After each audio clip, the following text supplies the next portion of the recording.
Hello and welcome back. इस video में मैं बात करने वाली हूँ कि अगर आप टाइपिंग कर रहे हैं किसी बुक या किसी भी चीज़ का कंटेंट जिसमें 2-3 फ़ॉन्ट में आप काम कर रहे हैं, हिंदी और इंग्लिश में, या इंग्लिश में ही आपके 2-3 फ़ॉन्ट हैं, जैसे आप हेडिंग के लिए कोई दूसरा फ़ॉन्ट यूज़ कर रहे हैं, जैसे सपोज़ आप एरियल ब्लैक यूज़ कर रहे हैं और अंदर के कंटेंट के लिए आप कैलबरी यूज़ कर रहे हैं। इस तरह से आप 2-3 और हिंदी भी टाइप कर रहे हैं, यानी इंग्लिश आपका बुक कंटेंट तैयार हो रहा है, तो 3-4 फ़ॉन्ट अगर आप यूज़ कर रहे हैं तो बार बार आकर के चेंज करना बड़ा लेंदी प्रोसेस होता है और जो कि व्यवहारिक नहीं होता, बहुत टिपिकल लगता है।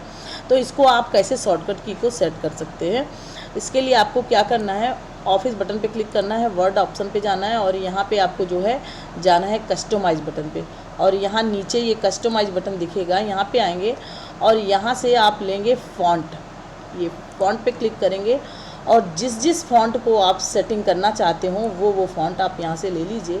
जैसे सपोज़ मुझे अगर कैलबरी लेना है, यहाँ से फ़ॉन्ट मेक श्योर कीजिएगा फ़ॉन्ट वहाँ से सिलेक्टेड हो, और यहाँ से आपको अगर कैलबरी में करना है, कृतिदेव में करना है, तो ये जो है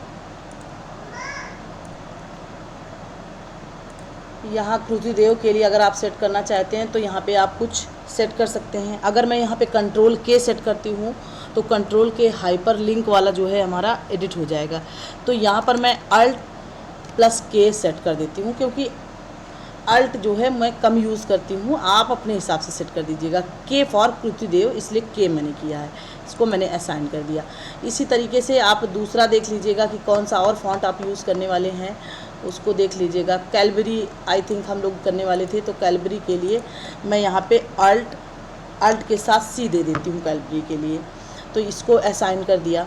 इस तरीके से अगर आप टाइम्स न्यू रोमन या किसी भी और जो है पर काम करते हैं, जिस पर भी 2-3 पर अगर काम कर रहे हैं, तो आप इसी तरीके से दे देंगे और बड़े आराम से वो चीज़ जो है यहाँ पे सेट कर सकते हैं।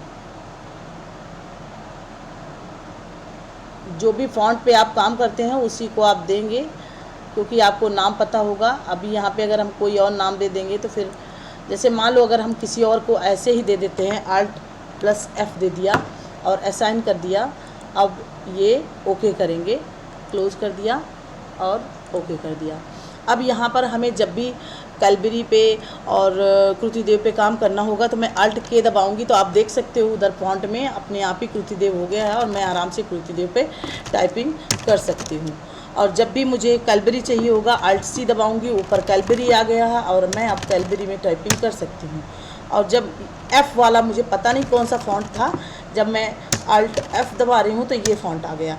तो ये काम इस तरीके से शॉर्टकट की कर लेने से क्या होता है कि आपका जो टाइपिंग स्पीड है वो अच्छा रहता है, मेंटेन रहता है, फ़्लो ख़राब नहीं होता है कि आप एक बार कीबोर्ड पे टाइपिंग कर रहे हैं, कीबोर्ड छोड़ करके फिर हाथ से माउस उठाएं, फिर जाएं, कर्सर को ले जाएं, फिर क्लिक करें, फिर चेंज करें, फिर आएं, तो ये बहुत ज़्यादा मतलब आपको स्पीड को ब्रेक डाउन करता है, जो कि फ़्लो मेंटेन करने में बड़ी दिक्कत होती है।